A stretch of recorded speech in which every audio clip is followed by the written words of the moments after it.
The two suns were high in the sky, burning hot. A large crowd stood around the auction platform in the center of the alien city. The air smelled of dust, sweat, and fear. Dozens of alien slaves stood in chains, lined up and trembling. Their names were shouted, their prices were offered. The rich aliens picked who they wanted, but one girl stayed at the very end of the line. No one looked at her. No one said her name. She was young, maybe 16 in human years. Her skin was pale with a soft silver glow, now covered in dirt. Her eyes, bright like stars, were tired and sad. Her clothes were torn. Her knees had small wounds. And she had not spoken a word since morning. The seller walked past her again and again. He shouted to the crowd, "Last one!" Strong, quiet, healthy. But no one replied. A tall blue alien shook his head. Too skinny. A green buyer laughed. "Looks broken," another said. "She's no use, leave her."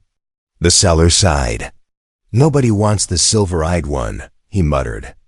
Then he looked down at her and kicked the dust near her feet. "Get up," he ordered. She did not move.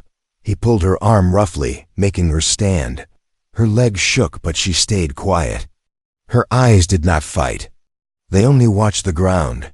The auction was ending. Buyers were leaving. The other slaves had been sold one by one, taken away in chains. But this girl, she was still here. Still unwanted. The seller looked angry now. "Useless," he hissed. "No one buys the cursed ones." He turned to grab a stick. Maybe he wanted to hurt her or punish her for not being sold. The girl didn't react. She had no more fear left. She had already lost everything. But then, a shadow fell over the platform. Footsteps. Heavy ones. Calm. Not rushed. A tall human man stepped forward from the back of the crowd. His coat was dusty from travel. His boots were worn. He had no weapons in his hands. Just quiet eyes. The seller looked confused. "You, human? You want to buy something?" The man didn't speak. He looked at the girl, just looked. She raised her head slowly. Their eyes met. Hers were full of silence. His were full of questions. The seller laughed. "She's cheap." "You sure?" "She's damaged. She doesn't talk. Might be mad in the head." Still, the human said nothing. He stepped closer to the girl. Then, gently, he reached into his coat and pulled out a clean gray cloth. Soft, warm. He knelt and placed it over her shoulders. She froze. No one had touched her kindly in years. She didn't know what to do. Was this a trick? The human looked at the seller. Finally, he spoke just one word. "Her." The seller blinked. "You want her?" He nodded. "You know the rule. Once bought, no returns, no refunds." The human reached into his pouch and gave him some coins. "Fine, take her. She's all yours." The seller laughed again. "She's your problem now." The human turned to the girl. She didn't move. "Can't you walk?" he asked softly. She didn't answer, but she tried. Her legs wobbled. She almost fell. He caught her gently. "It's okay," he said. She looked up at him again. His voice was calm, not angry, not loud. Different from anyone she had ever met. "Come," he said. They walked away from the platform slowly. Every step, her chains rattled, but she didn't look back. The crowd didn't care. To them, she was nothing, but to the human, she was something. Maybe he didn't know why he picked her. Maybe he didn't care about her past. Maybe he just saw someone who had not yet given up. As the sun started to set, the human and the alien girl walked down the dusty road together. He didn't ask her name. He didn't ask her story. He just walked beside her. Like she mattered, and for the first time in years, she felt something strange deep inside her chest. Not fear, not pain, something warm. Something soft, something like hope. The wind was cold that evening. Dust flew across the dry ground as the human walked with the alien girl by his side. She didn't ask where they were going. She just followed, half dragging her weak legs, her eyes on the road. She didn't trust him. She didn't trust anyone. But still, she followed. Her thin fingers held the edge of the gray cloth he gave her. It was soft, too soft for a slave. Every few steps, she would glance at him from the corner of her eye. He didn't look back. He just kept walking, calm, quiet, as if they were old friends. After a long walk, they reached a small transport vehicle parked behind the rocks. The human opened the door and said, "Get in." She didn't move. "Don't worry," he added. "You're safe now." Safe? That word made no sense to her. Safe was just another lie slaves were told before pain. But his voice, it had no hunger. Number control, no command. It had warmth. Slowly she climbed into the seat. The fabric was clean. She stared at it, unsure if she should sit. But he helped her gently. The vehicle lifted off the ground and hummed as it flew across the desert. The city disappeared behind them. The stars above were brighter now. She leaned back, but her hands stayed on her lap, tight, tense, ready to protect herself if needed. The human finally spoke again. "I'm Kale." She didn't reply. "You don't have to tell me your name if you don't want to." Still silence. "I found this place years ago," he continued, trying to keep his voice soft. "No guards, no cameras, no chains, just peace." Another strange word. She turned her head slightly. She wanted to believe him, but how could she? All her life, she had been told lies. "Do you have family?" he asked carefully. She looked down. "Did they sell you?" he asked. This time, her lips moved. One word came out quiet, dry, dead. Kale didn't ask more. He understood. They flew in silence for another hour. Then the transport landed near a small wooden cabin. The area was quiet, no lights. Just trees and mountains far away. It didn't feel like a slave camp. There were no cages. No guards, no screaming. Just silence and stars. Kale opened the cabin door and motioned for her to enter. She walked slowly, expecting a trap, a cell, or a hidden chain. But there was none. Inside was simple. A table, 2 chairs, a small bed in the corner, and a heater glowing gently in the wall.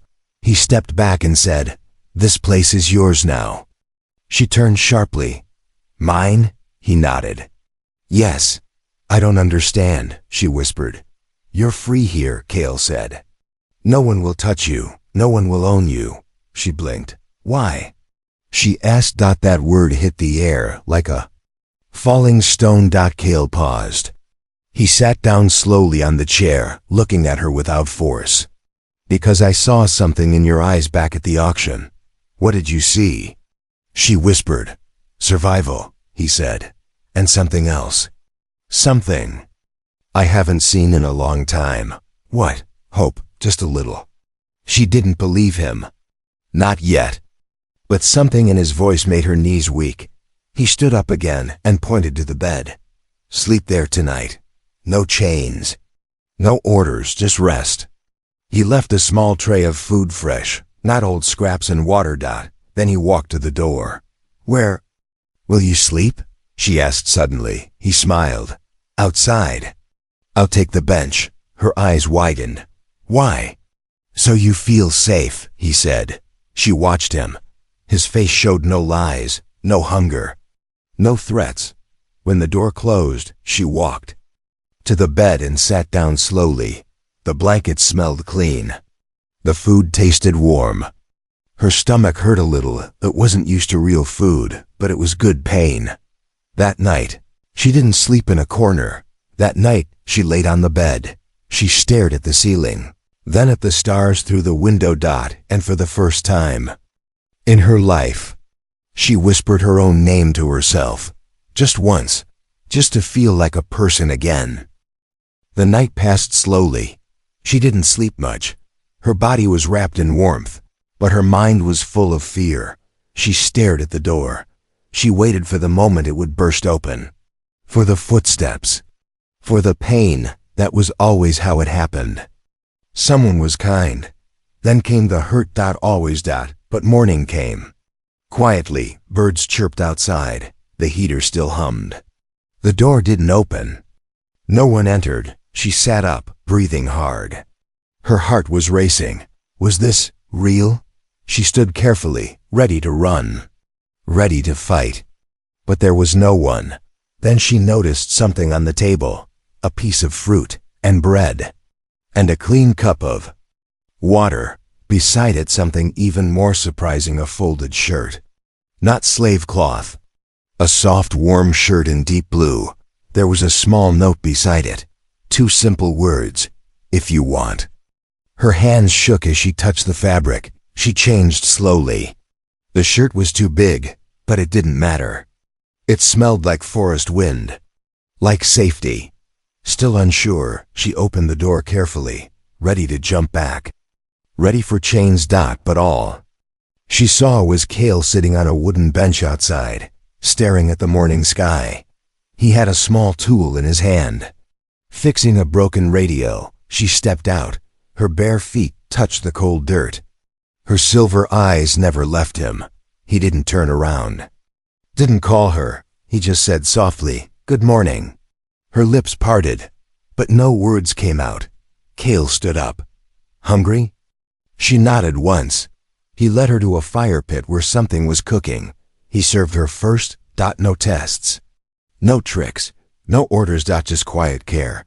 She sat and began eating, slowly. Her eyes watched every move he made. She asked, "Why don't you chain me?" Cale looked at her. "Why would I? That's what they all do." "I'm not them," he said. "You bought me." "No," he said gently. "I freed you." She frowned. "But I didn't ask." "No one ever gets to ask.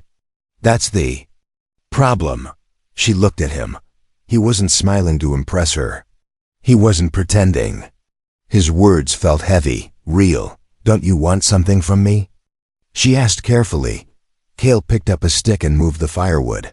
"Yes." She stiffened. He added, "I want you to rest. To feel safe, to feel like you belong somewhere." "That's not possible," she whispered. He didn't argue. He just nodded, accepting her truth. After breakfast, she stayed near the edge of the trees. She watched birds fly, wind blow, and Cale quietly working. He didn't force her to stay close. He didn't ask her to help. He gave her space. Hours passed. Her body still hurt, but the strange feeling inside her was louder now. The feeling of not being hunted. Of being seen. That evening, as the sun dipped low, she saw him gather wood. She walked toward him slowly. He noticed her. He smiled. Not a wide smile, just a small one. A kind one. She stood beside him. "I can help." He raised an eyebrow. "You don't have to." "I want to," she said. She picked up small branches and followed him back. Her steps were still light, still unsure, but steadier. That night, she sat beside the fire with him. Not far, not too close, and she asked, "Did you lose someone too?" Cale looked at the flames. "Yes," he said after a pause. "I lost everything once." She didn't ask more. She understood. Pain didn't need full stories, only silence and respect. Later, as she went back to the cabin, she stopped at the door and turned. "Will you come inside?" She asked softly. Cale shook his head. "Not unless you want me to." She nodded and went in alone. She left the door unlocked. Not because she trusted him fully, but because part of her wanted to. Asterisk. The morning sun touched her face gently as she opened her eyes. No screams, no chains, no cold metal floor beneath her. Just warmth. Just quiet. She sat up slowly in the small cabin bed. Her fingers pressed against the soft blanket as if making sure it was real. It had been 3 days since Cale brought her here. 3 days since the auction. But she still didn't know what to believe. She didn't run, but she hadn't relaxed either. Today felt different though. She didn't feel scared when she stood up.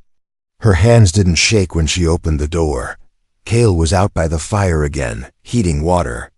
He looked up as she stepped out. then gave a small nod. No big greetings, no questions. Just that. She walked closer this time and sat down across from him. He handed her a cup. It's tea. Might be a little bitter. She took it carefully, smelling the steam. It was strange, but not bad. Thank you, she said. It was the first full sentence she had spoken to him. Cale raised an eyebrow, surprised, but he didn't make a big deal of it. They drank in silence, but it wasn't an awkward silence. It was the kind of silence that felt okay. After a while, he asked, "Do you like to draw?" She looked up. Draw?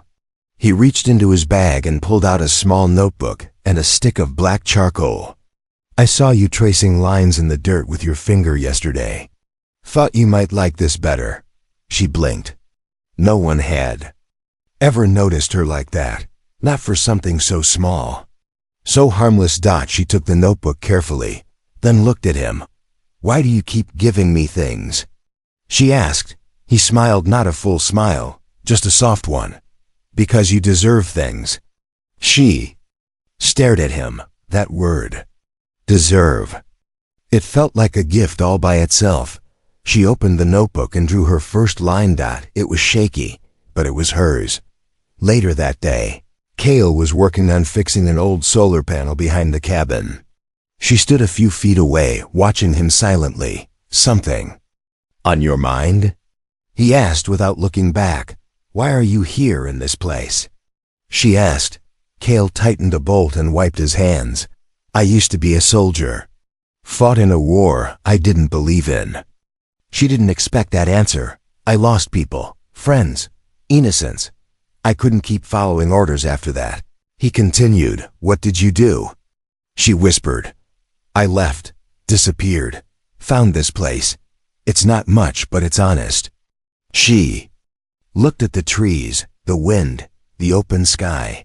"It's more than anything I ever had," she said. That evening, Cale showed her how to cook vegetables from his garden. She watched carefully.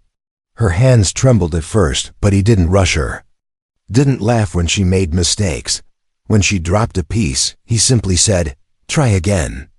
Later, as they sat by the fire eating together, something strange happened. He told a story. A funny one about a lizard that bit his boot and wouldn't let go for 2 days. At first, she just blinked. Then a soft sound came out. A laugh. It was quiet, short, almost broken. But it was real. Cale paused, then chuckled too. "That's the first laugh I've heard from you." She looked away quickly, almost embarrassed. But then something inside her softened, and slowly, shyly, she smiled. It was small. It didn't last long, but it was there. Cale saw it. His eyes lit up. He didn't say anything to scare it away. He just let it be. The fire crackled. The stars blinked above. And for the first time in her life, she smiled. Not because she was forced, not because she was afraid, but because for a tiny moment, she felt human. The days had turned soft. She now walked barefoot through the grass. The earth didn't feel dangerous anymore. She helped Cale in the garden. She learned to cook a little. She even laughed twice. Cale never asked her past. He never demanded her name. He just treated her like she was someone, not a thing, but pieces of glass cup in a shaking hand. One morning, the wind changed. Cale stepped outside and paused. His eyes scanned the horizon. His fingers reached for the old blaster hidden under the wooden steps. Dust rose as he quietly checked the charge. She stepped out too. "What is it?" He didn't answer at first. Then he said, "We might have company." She felt it too deep. In her bones, the air had shifted. The trees weren't singing. That afternoon, a strange hum filled the sky. A dark silver drone flew overhead. Cale grabbed her hand and pulled her inside. "Stay low." Her breath caught. She had seen that drone before.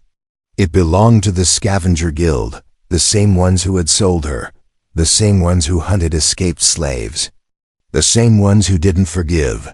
Cale powered down the cabin systems. "They're scanning for heat. We need to hide." He led her into a hidden basement beneath the cabin.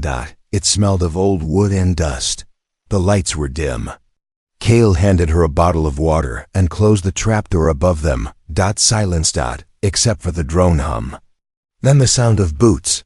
Someone was outside. Then more voices. Alien tongues. The door creaked. A crash. Kale held his breath. She trembled beside him. Then they heard footsteps, heavy, deliberate, entering the cabin above. "We know she's here," said a cold, alien voice. "We tracked her energy. No more hiding. Energy?" She looked at Kale, confused. He looked confused too. What did they mean? Suddenly, the trapdoor above them exploded open. Light flooded in. Kale tried to shield her, but one of the soldiers jumped down. Grabbing her by the arm, she screamed, and then something happened. Her skin lit up. Not like a glow stick. Like lightning. Raw, silver blue light cracked through her veins. The soldier flew backward, slamming into the wall. Sparks burst from his armor. Kale stared. So did she. She didn't understand. Another soldier pointed a weapon. "She's activated. She's one of them." Them? Kale pulled her behind him. "Run!" They dashed up the stairs. She stumbled, still glowing, her heart beat like thunder. Kale fired 2 shots. One hit the ceiling. The other knocked the gun from an alien's hand. They escaped through the back door into the forest. Behind them, shouts and alarms. "They want you," Kale said, panting. "Why? What was that?" "I don't know," she cried. "I swear I never did that before." They ran for what felt like hours. Finally, deep in the woods, they stopped. She collapsed to her knees. The glow was fading. Kale knelt beside her, gently placing his hand on her shoulder. "Breathe." She was shaking, not from fear, from confusion. From the power. "I didn't know I had it," she whispered. Kale's eyes searched hers. That wasn't normal energy. That was ancient tech. Or something older. Her head spun. "I'm not just a slave." "No," Kale said. "You're something more."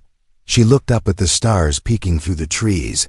I think I was born from a royal line. One that was destroyed in the purge. My kind was hunted. Sold. Erased." Kale didn't speak. She added. "They never told me. I didn't know who I was.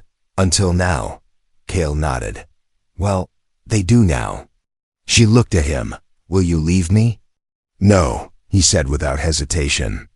"Now that I know what they're after, I'll protect you harder.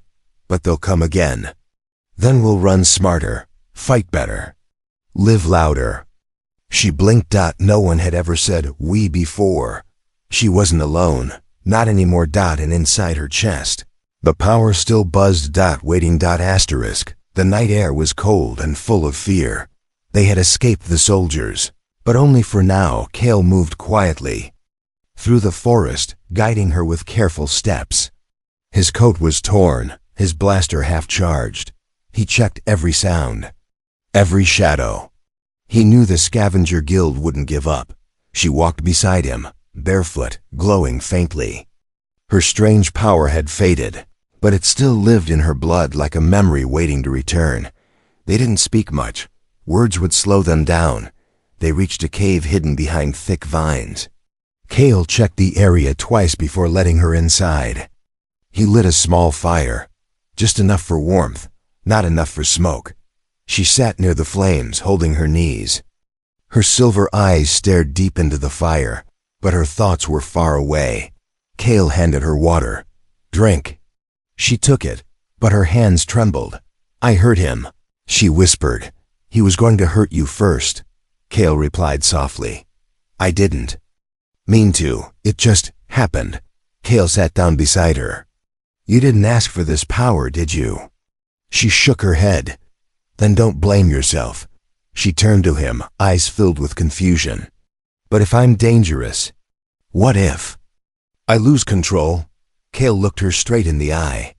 "Then I'll remind you who you are." She stared at him. No one had ever said that before. No one had ever believed She could be more than her pain. By morning, they were already moving again. Kale had a map, an old rebel smuggler route through the mountains. It led to an outpost, hidden from the guild. If they could make it there, they'd be safe. Maybe. But the journey wasn't easy. Snow began to fall. The wind howled. Her feet bled, but she didn't complain. Kale offered to carry her, but she refused. I can walk. He smiled, stubborn. She smiled back. Learned from you. But peace was short. As they crossed a broken bridge, a sharp sound filled the air. A drone. Kale pushed her down. Hide. But it was too late. The drone had seen them. It fired a flare into the sky. Seconds later, ships. 3 dark ships slicing through the clouds. Scavenger Guild. Kale looked at her. We can't outrun them. She stood, trembling. Then what do we do? He looked around. The only cover was a collapsed bunker nearby. We hold them off, he said. We fight. She blinked. I don't know how to fight. Yes, you do, he said calmly. You've been fighting your whole life. Just in a different way. He handed her a second blaster. She took it slowly. Heavy. Cold. Then the ships landed. Dust flew everywhere. Doors opened. 10 soldiers stepped out. Give her up, human, the lead one shouted. She's property of the guild. She's not property, Kale replied. She's a weapon. The soldier yelled. She belongs to us. She belongs to herself, Kale said. Then they opened fire. Blaster bolts hit the bunker walls. Kale fired back. She ducked low. Heart pounding. Kale shouted. We'll never win if we stay cornered. She nodded. Then she closed her eyes. Breathe. Feel. Remember. The power was still there, hidden deep inside. She reached for it, not with fear this time, but with purpose. When she opened her eyes, they were glowing silver white. She stood up slowly. Kale saw it and stepped back. Wait, he said. Let her speak. The soldiers laughed, but then the ground began to shake. The wind spun around her like a storm. And then she raised one hand. A burst of energy exploded forward, silent, bright, clean. It didn't kill. It pushed. Every soldier was thrown back, their weapons melted, their armor cracked. Silence followed. Even the wind stopped. She stood there, glowing like the moon. And for the first time in her life, she wasn't scared of who she was becoming. Kale slowly walked to her side. They'll come again, she said. Let them, Kale answered. You're not alone anymore. The forest was quiet again. Smoke drifted where the Scavenger Guild ships had crashed. The snow was melting around the crater her power left behind. She stood at the edge of it, all tired, shaking, but alive. Kale was beside her, watching with calm eyes. He didn't speak. He didn't need to. He knew what just happened had changed everything. She had faced her past. She had faced her power. And now, it was time to face herself. They reached the rebel outpost 2 days later, hidden deep within the rocks of the mountain. The outpost was built into the stone. A place of shadows, old lights, and broken memories. It had once been a base during the war, a place for the forgotten. Now, it was home to people who refused to bow. Aliens with scars. Humans with regrets. Fugitives. Survivors. She was one of them now. The guards stopped them at the gate. Their weapons were raised until Kale showed his symbol, the old soldier's mark. A silent nod. A gate opened. They entered. Inside, the air was warmer than expected. Children ran barefoot through the tunnels. Old machines hummed.